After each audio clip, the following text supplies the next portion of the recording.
Hello everyone, Chisum here with an update on the Calf Canyon and Hermits Peak fire. It is still just over 300,000 acres and 65% containment.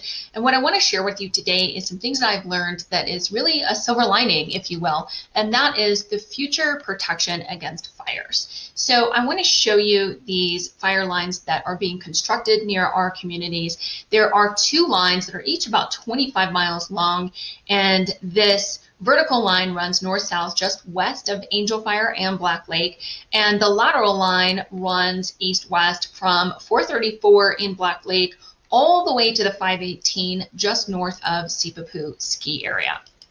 Now, zooming in here on the north tip, this line starts at the top of Palo Flechado Ridge. So that is just as you head out of Angel Fire and into the Taos Canyon. It's the top of that very first hill where there's a pullout and the upper entrance to Taos Pines Ranch. And it travels south along the western boundary of Angel Fire and 76.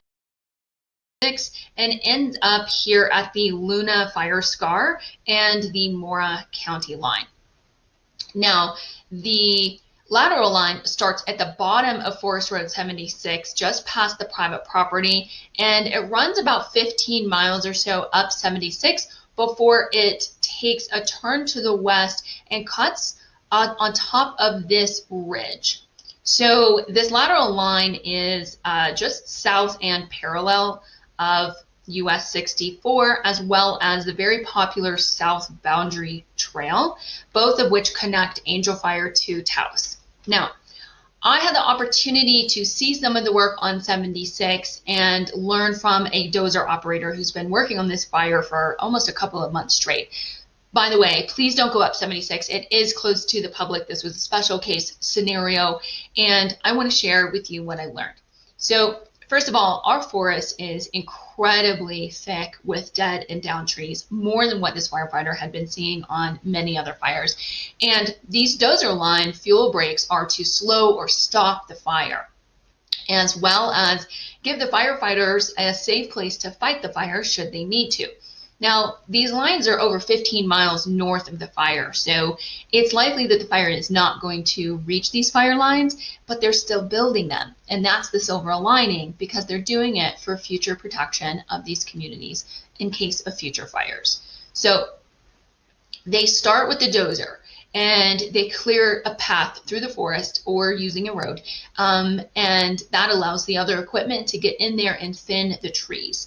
And so they thin all of the small dead and down and small trees, and they chip everything up and disperse it along the land and haul much of it off. And I understand that a lot of it is going to be available to the local communities for firewood.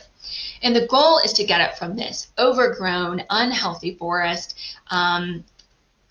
to this very well-spaced, healthy forest that has less chance of a fire start, less chance of fire spread, and crazily enough, can actually withstand a fire.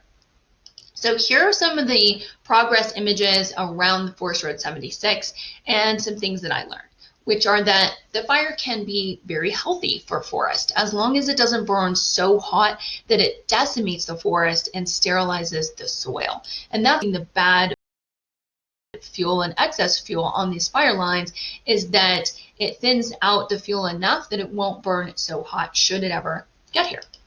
Now, they are leaving all of the aspen trees, as aspens grow where there tends to be shallower groundwater, and that makes them very hardy when it comes to withstanding fire. Now, there's just an incredible amount of work being done. I mean, it's absolutely mind-boggling how much work and how many resources all of this takes. And I see all of that as the silver lining that is here to help us and protect us in case of any future fires. Now, it's very easy for us to allow our relief that has set in as we feel so safe from these fires now. But the firefighters are still working in full force to protect us, our land, and our communities.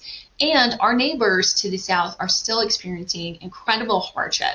So I'll link the GoFundMe page for the evacuation station in case anybody wants to check that out and contribute.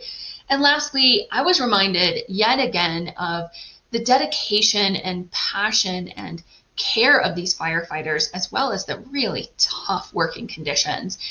And I also learned that one of the best things that we can do for them is just simply express our gratitude. So whatever you can do on that front is excellent. I learned that these little things can just go so far and make a big difference. Until next time, take care.